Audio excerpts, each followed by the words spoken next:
So if you're just learning Wireshark and cybersecurity, malware analysis, all that kind of fun stuff, you might have come across the website malwaretrafficanalysis.net. And in this site, this person here has got lots of great exercises up to help you learn Wireshark and finding your way around in there.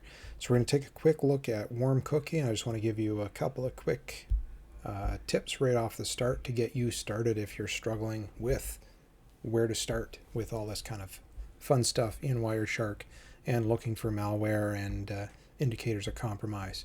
So really quickly, we're going to download our files. We've got a PCAP here, the actual PCAP file. We got some different alerts. We're not going to bother with the alerts. We're just going to work on the PCAP at the moment. Minimize that out of the way. There's a little bit of an extraction to it with a password that is hidden on that website, but it's fairly easy to figure out. So we've got our PCAP right here, 2024-08-15 traffic analysis-exercise. It's a Wireshark capture file. We'll just double click that and open it in Wireshark. It's a fairly small file, only 18,000 packets. But on the other hand, it's also kind of overwhelming as to where you might start if you're brand new to all of this. You might want to look at the red stuff and say, okay, well, what's going on there? But I've got an easier way. And you can see we've already lost in all of this stuff. Some red stuff here, but is it a problem? Is it not? We don't know.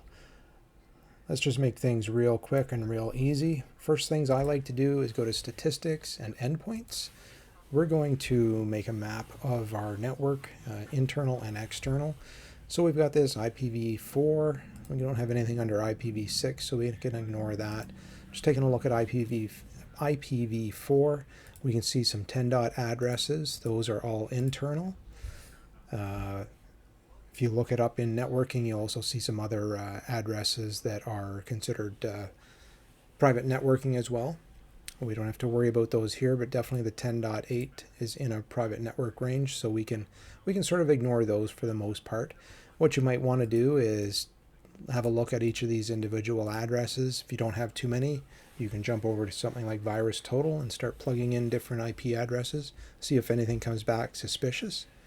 Otherwise, or alternatively, another starting point that I seem to like is over in the file menu. It's called Export Objects. We're just going to go and take a look at the HTTP traffic that's been occurring, and we'll click there. And filtering here up on the top right, we can go to HTML, we can go to text plain, different things like that. We'll just leave it on all content for right now because there's not too much in the list, a little bit of something going on. Starting right from the start though, MSFT Connect, and you'll also notice when I click on each of these, the background changes. That's because Wireshark is jumping to the first instance in that stream.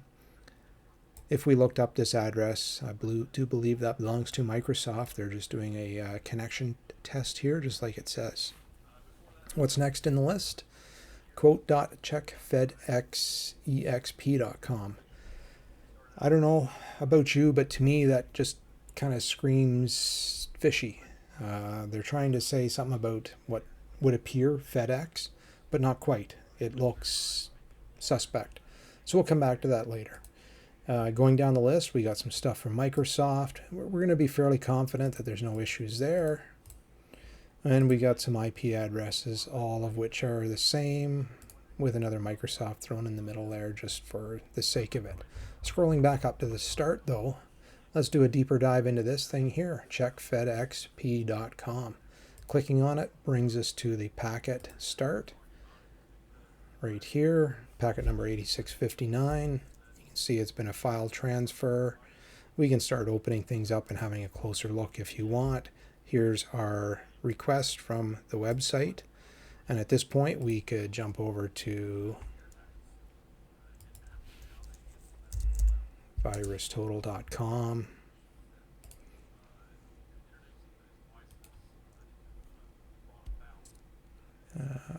Where did it go?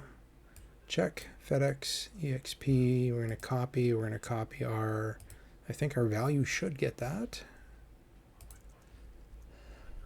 URL. paste that in there. We'll leave it that whole mess right off the start and see what we get. And right off the start, second item on that list, showing malware. It's malicious. We can go back to Wireshark. We could then start having a closer look at IP addresses. This is our source address. This is where it came from, so we might want to run that through VirusTotal. This is our destination IP address right here. No point running that through VirusTotal. We know it's one of our local machines. Doing a little bit deeper dive, you would see this is one of our desktop units. It's not a server. It's one of our desktop units on the network. And quite likely, it could very well have been infected. If we look further into the content here, under this content disposition line attachment, and it's being given a file name, invoice 876597035_003.zip. Looks like it's been an email transfer, and they've included this invoice file.zip. Now your job coming up next is do a deeper dive. How do we get this file? Well, we can go right back here, export objects, HTTP. There it is there. We could extract this file by hitting save, and we could do a deeper dive into malware analysis, even some reverse engineering into the code if we wanted to. But that should be enough to get you started on the WarmCookie problem presented from malwaretrafficanalysis.net. Really good website if you're interested in some cybersecurity related puzzles. Check it out. Take a deeper dive into the solutions or the questions here. Try and solve them on your own with the little bit of information I gave you to get started. Thanks for watching.